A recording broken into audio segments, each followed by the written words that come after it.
Hello friends, once again welcome back to my channel. Today I am going to explain 8th standard ಗಣಿತ ಪ್ರಕಾಶ chapter number 4 ಕ್ವಾಡ್ರಿಲ್ಯಾಟರಲ್ಸ್. ಈ ದಿನ ನಾವು 8ನೇ ತರಗತಿಯ ಗಣಿತ ಪ್ರಕಾಶದಿಂದ ಚತುರ್ಭುಜಗಳು ಈ ಪಾಠದ ಕಂಟಿನ್ಯೂಯೇಷನ್ ಪಾಠನ ನೋಡೋಣ. ಫ್ರಮ್ ದ ಪೇಜ್ ನಂಬರ್ 90ರಿಂದ ಕಂಟಿನ್ಯೂ ಮಾಡೋಣ. ಹಿಂದಿನ ವೀಡಿಯೋಸ್ಗಳು ಆಲ್ರೆಡಿ ಚಾನಲಲ್ಲಿ ಅಪ್ಲೋಡ್ ಆಗಿದೆ. ಸೊ ಬನ್ನಿ, ಇಲ್ಲಿವರೆಗೆ ಚಾನಲ್ನ ಸಬ್ಸ್ಕ್ರೈಬ್ ಮಾಡಿಲ್ಲ ಅಂತಂದರೆ ಪ್ಲೀಸ್ ಸಬ್ಸ್ಕ್ರೈಬ್ ಮಾಡಿ, ಲೈಕ್ ಮಾಡಿ, ಶೇರ್ ಮಾಡಿ. ಸೊ ಬನ್ನಿ, ನೆಕ್ಸ್ಟ್ ಏನಿದೆ, a special rectangle in the quadrilateral below are there any non rectangles. ಇದರೊಳಗಡೆ ಯಾವುದಾದ್ರೂ ರೆಕ್ಟ್ಯಾಂಗಲ್ಸ್ ಇಲ್ಲದ ಆಕಾರಗಳು ಇದಾವ?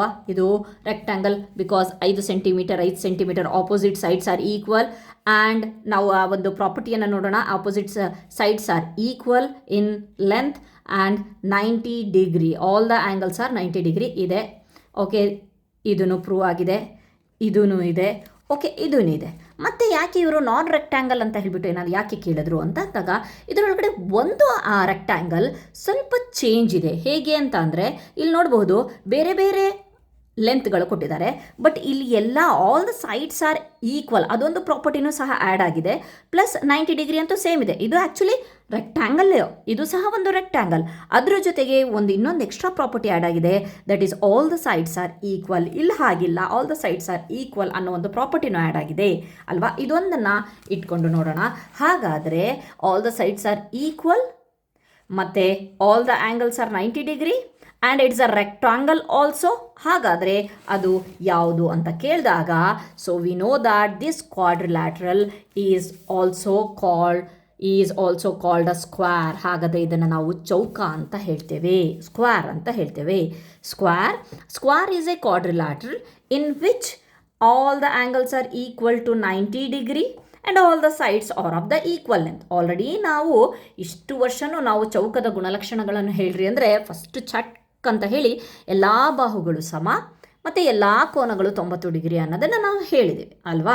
ದಸ್ every square is a rectangle, but clearly every rectangle is not a square. Okay, ಇದು ವೆರಿ ಇಂಪಾರ್ಟೆಂಟ್. ಅದಕ್ಕೋಸ್ಕರ ಒಂದು ಎಕ್ಸಾಂಪಲನ್ನು ಸಹ ಕೊಟ್ಟಿದ್ದಾರೆ. I am an Indian and I am a Malayali. ಅದಕ್ಕೆ ಇವನು ಹೇಳ್ತಾನೆ, ಏಲಿಯನ್ ಟೈಪಲ್ಲಿ ಇದಾನಲ್ವ, ಇವನೇನು ಹೇಳ್ತಾನೆ, wait, which one of them are you? ಒಂದು an Indian or a Malayali, how can you be both? ಇವನು ನಾನು ಭಾರತೀಯ ಮತ್ತು ನಾನು ಮಲಯಾಳಿ ಕೂಡ ಅಂತಲೂ ಹೇಳ್ತಾನೆ. ಇವನು ಹೇಳ್ತಾನೆ, ಅಟ್ ಎ ಟೈಮ್ ಎರಡು ಹೇಗೆ ಆಗೋಕ್ಕೆ ಸಾಧ್ಯ? ಇಲ್ಲ ಭಾರತೀಯ ಆಗಬೇಕು, ಇಲ್ಲ ಮಲಯಾಳಿ ಆಗಬೇಕಲ್ವಾ. ಸೊ ಕರೆಕ್ಟಾಗಿ ಒಂದನ್ನು ಹೇಳು ಅಂತಾಳೆ. ಇಸ್ ಇಟ್ ಪಾಸಿಬಲ್ ಅಲ್ವಾ? This relation can be pictorially represented using a Venn diagram. So ನಾವು ಭಾರತದಲ್ಲಿದ್ದೀವಿ, ನಮ್ಮ ಒಂದು ಪ್ರದೇಶಕ್ಕೆ ಒಂದು ತಕ್ಕಂತೆ ನಾವು ಕನ್ನಡ, ಫಾರ್ ಎಕ್ಸಾಂಪಲ್ ನಾವಿಲ್ಲಿ ನಾವು ಭಾರತೀಯರು, ನಾನು ಕನ್ನಡಿಗನು, ಹೌದಲ್ವಾ. ನಾನು ಭಾರತದವನು ಮತ್ತು ನಾನು ಕನ್ನಡ ಮಾತಾಡೋನು, ಕರ್ನಾಟಕದಲ್ಲಿದ್ದೀನಿ, ನಾನು ಕನ್ನಡಿಗನೂ ಹೌದು ಅನ್ನೋ ಥರ ಇಲ್ಲಿ ಎಕ್ಸಾಂಪಲ್ ಕೊಟ್ಟಿರೋದು. Okay fine. ಇಲ್ಲಿ ನಾವು ಇನ್ನೊಂದು ಎಕ್ಸಾಂಪಲಲ್ಲಿ ನಾನು ತೊಗೊಬೇಕು ಅಂತಂದರೆ ನೋಡೋಣ. ಒಂದು ಸಿಂಪಲ್ ಆಗಿರೋ ಒಂದು ಎಕ್ಸಾಂಪಲ್ಸ್ ತೊಗೊಳ್ತೀನಿ. ಹೋಲ್ ನಂಬರ್ಸ್ ನಿಮಗೆ ಗೊತ್ತುಂಟು, ಪೂರ್ಣ ಸಂಖ್ಯೆಗಳು. ಓಕೆ, ಹೋಲ್ ನಂಬರ್ಸ್ ಎಲ್ಲಿಂದ ಸ್ಟಾರ್ಟ್ ಆಗುತ್ತೆ? 0, 1, 2, 3, 4 ಕಂಟಿನ್ಯೂ. ಅದೇ ನ್ಯಾಚುರಲ್ ನಂಬರ್ಸ್ ಎಲ್ಲಿಂದ ಸ್ಟಾರ್ಟ್ ಆಗುತ್ತೆ? Starting from 1, 2, 3, 4. ಓಕೆ, ಈ ಒಂದು ಬೇಸಿಸ್ ಮೇಲೆ ನಾವು ಒಂದು ವೆನ್ ನಕ್ಷೆಯನ್ನು ಬಿಡಿಸ್ಬೋದು. ಹೇಗೆ? Whole number contains natural numbers, ಹೌದಲ್ವಾ. ಅದೇ ನಾವು natural numbers contains whole number ಅಂತ ಹೇಳೋಕ್ಕೆ ಸಾಧ್ಯ ಇಲ್ಲ. ಯಾಕೆ ಸಾಧ್ಯ ಇಲ್ಲ ಅಂತ ಅಂದರೆ, ಹೋಲ್ ನಂಬರಲ್ಲಿ 0 ಇದೆ. ಆ 0 ನ್ಯಾಚುರಲ್ ನಂಬರಿನ ಒಂದು ಸೆಟ್ಟಲ್ಲಿ ಇಲ್ಲ. ಹಾಗಾಗಿಬಿಟ್ಟು ಹೋಲ್ ನಂಬರಲ್ಲಿ ಎಲ್ಲ ನ್ಯಾಚುರಲ್ ನಂಬರ್ಸ್ಗಳಿದೆ. 1, 2, 3, 4 ಎಲ್ಲ ಇದೆ. ನ್ಯಾಚುರಲ್ ನಂಬರ್ಸ್ ಬಿಟ್ಟು ಯಾವುದೂ ಇಲ್ಲ, ಎಲ್ಲದಿದೆ. ಅದೇ ನ್ಯಾಚುರಲ್ ನಂಬರ್ಸಲ್ಲಿ ಹೋಲ್ ನಂಬರ್ 0 ಅನ್ನೋದು ಇಲ್ಲ. ಅದೇ ರೀತಿ ನಾವು ಇಲ್ಲಿ ಒಂದು ಲೈನನ್ನು ಹೇಳಿದ್ದಾರೆ, ಏನು? Every square is also a rectangle. ಅದಕ್ಕೋಸ್ಕರ ನಾವು ಒಂದು ವೆನ್ ನಕ್ಷೆಯನ್ನು ಬಿಡಿಸ್ಬೇಕು ಅಂತ ಅಂದರೆ, is a rectangle. Every square is a rectangle, but clearly every rectangle is not a square. ನಾವು ಚಿತ್ರದ ಮೂಲಕ ಹೇಳಬೇಕು ಅಂತ ಅಂದರೆ ನಾವು, ಸೊ ಫಾರ್ ಎಕ್ಸಾಂಪಲ್ಲು ನಾನೊಂದಿಲ್ಲಿ ಸ್ಕ್ವೇರ್ ಬಿಡಿಸ್ತೇನೆ. ಅದರ ಸೈಡ್ 2 ಸೆಂಟಿಮೀಟರ್. ಇದು ರೆಕ್ಟ್ಯಾಂಗಲ್ನ ಎಲ್ಲ ಪ್ರಾಪರ್ಟಿಯನ್ನು ತೊಗೊಳುತ್ತೆ. ಏನು? Opposite sides are equal and all the angles are 90 degree. Okay, ಇದು ರೆಕ್ಟ್ಯಾಂಗಲ್ ಪ್ರಾಪರ್ಟಿ. ಇನ್ನೊಂದು ಸ್ಕ್ವೇರ್ ತೊಗೊಳ್ತೇನೆ. ಇದು 10 centimetre 10 centimetre 10 centimetre 10 centimetre. Opposite sides are equal, all angles are 90 degree. ಇದು square. So ಎಲ್ಲ ಸ್ಕ್ವೇರ್ಗಳು ರೆಕ್ಟ್ಯಾಂಗಲ್ಲೇ. ನೆನಪಿರಲಿ, ಎಲ್ಲ ಸ್ಕ್ವೇರ್ಗಳು ನೀವು ಎಷ್ಟೇ ದೊಡ್ಡ 1 ಸೆಂಟಿಮೀಟರ್ ಹಾಕ್ಕೊಂಡು ಮಾಡಿದ್ರು ಸಹ ಎಲ್ಲ ಸ್ಕ್ವೇರ್ಗಳ property all the sides are equal ಅಲ್ವಾ. ಸೊ ಹಾಕ್ಕೊಂಡು ಮಾಡಿದ್ರು ಸಹ ಅವೆಲ್ಲ ಸಹ ರೆಕ್ಟ್ಯಾಂಗಲ್ಗೆ ಬರುತ್ತೆ. But all the rectangles are every rectangle is not a square. So ಇದು ನಾವು ಈ ರೀತಿಯಾಗಿ ಸೇಮ್ ಸೈಡ್ ತೊಗೊಂಡ್ರೆ ಇದನ್ನು ನಾನು ಸ್ಕ್ವೇರ್ ಅಂತ ಹೇಳ್ತೀನಿ.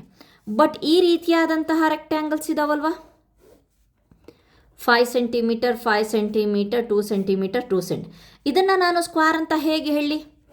This is not a square. ಇದನ್ನು ನಾನು ರೆಕ್ಟ್ಯಾಂಗಲ್ ಅಂತ ಹೇಳ್ಬೋದು, ಇದನ್ನು ರೆಕ್ಟ್ಯಾಂಗಲ್ ಅಂತ ಹೇಳ್ಬೋದು. ಬಟ್ ಇದನ್ನು ನಾನು ಸ್ಕ್ವೇರ್ ಅಂತ ಹೇಳೋಕ್ಕೆ ಆಗೋದಿಲ್ಲ. ಹಾಗಾಗಿಬಿಟ್ಟು ಈ ಒಂದು point very important. Square is also a rectangle, but clearly every rectangle is not a square. Every rectangle is not a square. ಅದನ್ನು ಇಷ್ಟೆಲ್ಲ ನಾನು ಹೇಳಿದ್ನಲ್ಲ, ಅದನ್ನು ಈ ವೆನ್ ನಕ್ಷೆಯಿಂದ ಅವರು ಮಾಡಿದ್ದಾರೆ. ಅದಕ್ಕೋಸ್ಕರ ನಾನು ಸಿಂಪಲ್ ಆಗಿರುವಂತಹ ಹೋಲ್ ನಂಬರ್ ಮತ್ತು ನ್ಯಾಚುರಲ್ ನಂಬರ್ಸ್ ಮೂಲಕ ಈ ಕಾನ್ಸೆಪ್ಟನ್ನು ಎಕ್ಸ್ಪ್ಲೇನ್ ಮಾಡಿದ್ದೀನಿ. ಓಕೆ, ನೆಕ್ಸ್ಟ್ ನೋಡೋಣ.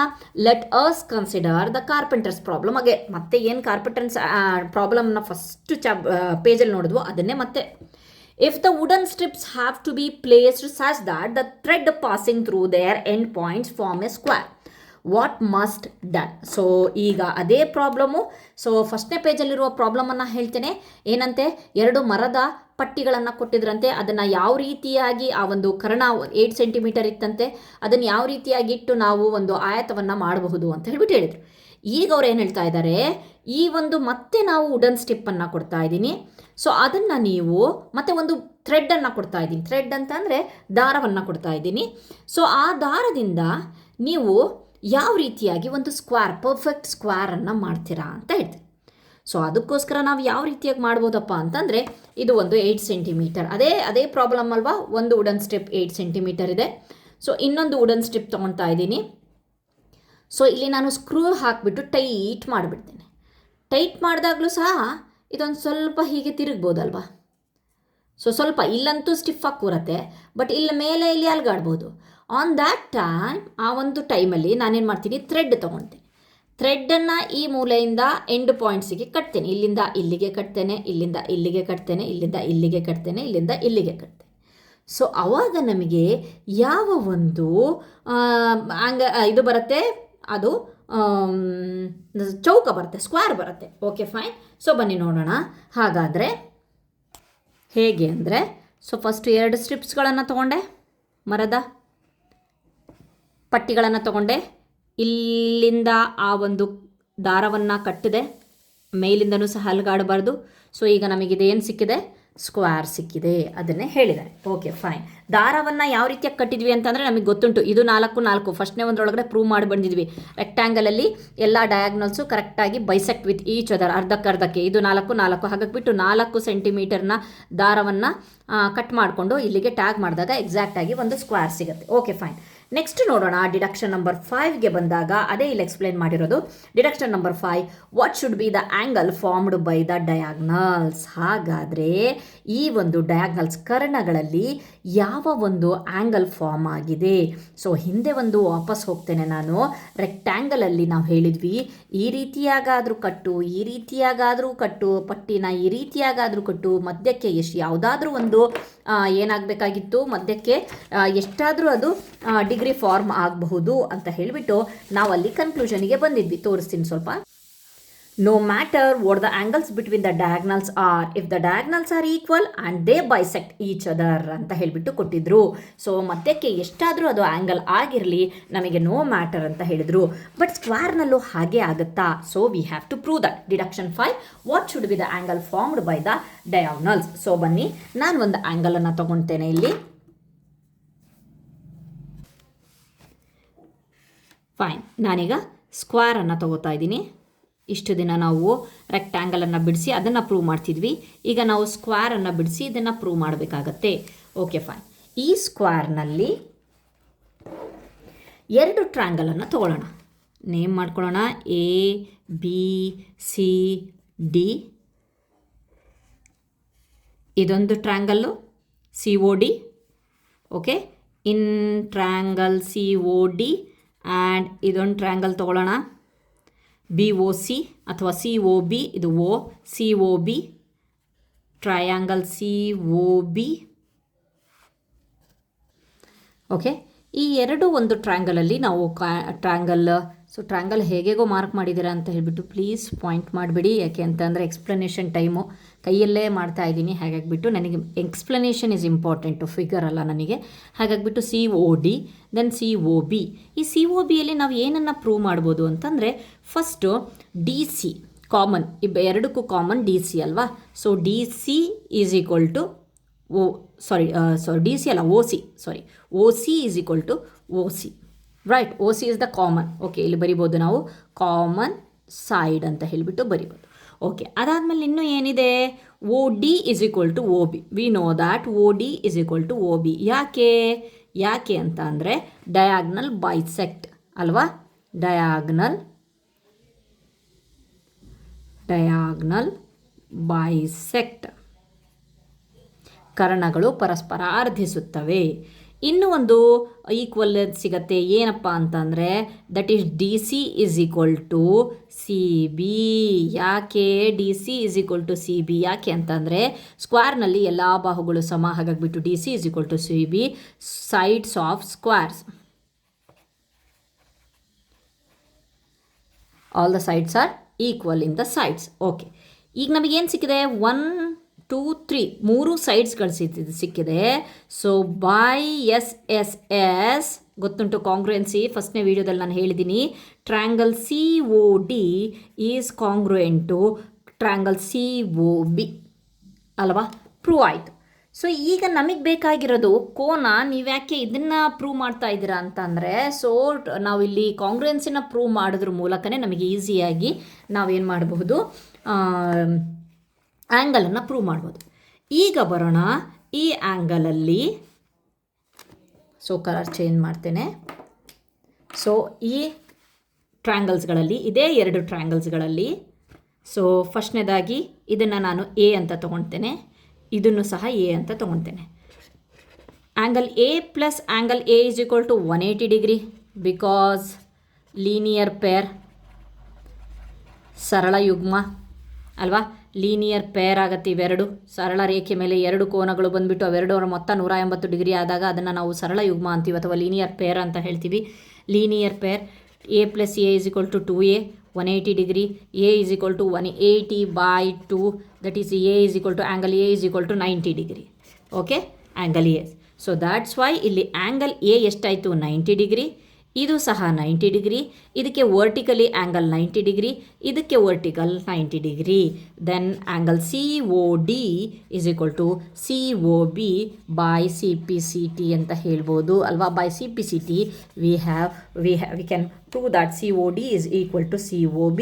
ಹಾಗಾದರೆ ಏನು ಬಂತು ನಮಗೆ ಅಂತಂದರೆ, ನೀವು ನೋಡಬಹುದು, ಸೊ ಎಲ್ಲ ಕೋನಗಳು 90 degree ಬಂದುಬಿಡ್ತು.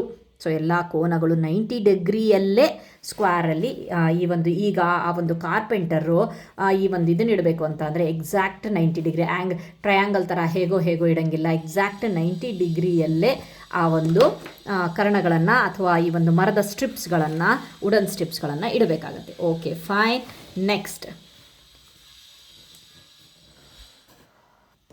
Next question, using this fact, construct a square with the diagonal of the length 8 cm.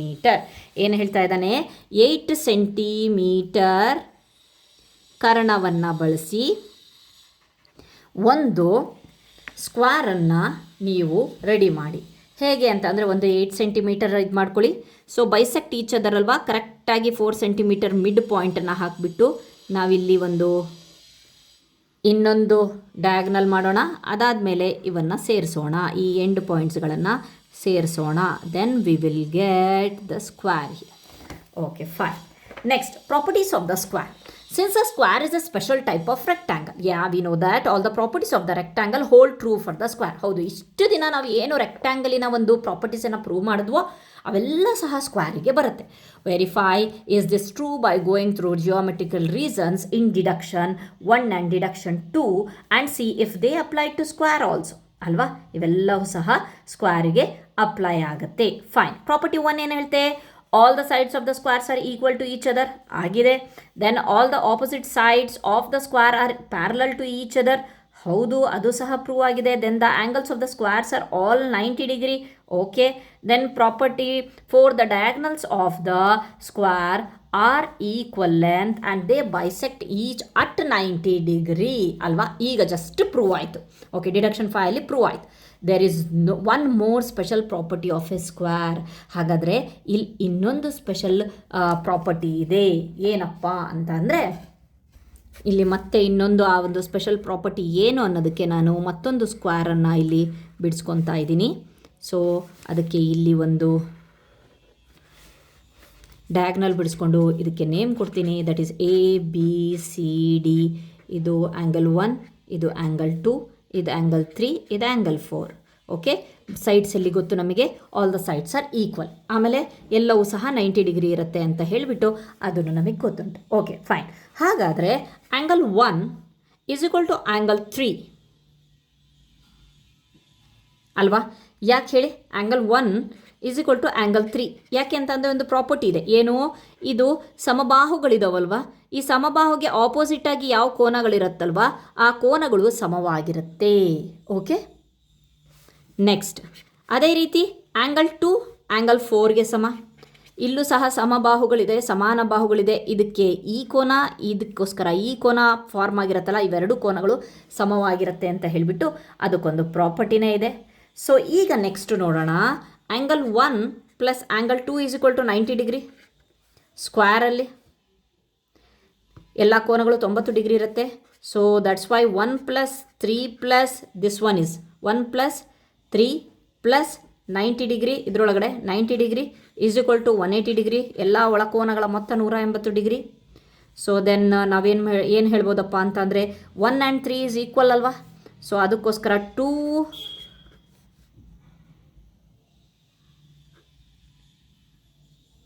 Plus 90 degree is equal to 180 degree.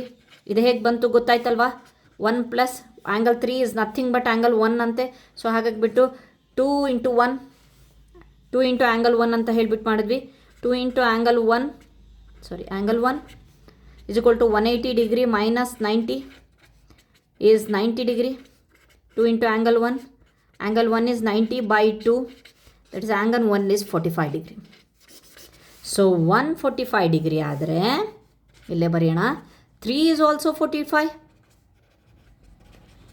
So ಬೇರೆ ಪೆನ್ನಲ್ಲಿ ಬರೆದ್ಬಿಡ್ತೀನಿ. 145 ಆದರೆ 3 ಈಸ್ ಆಲ್ಸೋ 45. ಓಕೆ, ದೆನ್ ಇದನ್ನು ಎರಡನ್ನೂ ಸೇರಿಸಿದ್ರೆ 90 ಡಿಗ್ರಿ ಆಗಬೇಕಲ್ವಾ. 90ಯಲ್ಲಿ 45 ಲೆಸ್ ಮಾಡಿದ್ರೆ 45, ಇಲ್ಲೂ ಸಹ 90ಯಲ್ಲಿ 45 ಲೆಸ್ ಮಾಡಿದ್ರೆ ಇದು 45.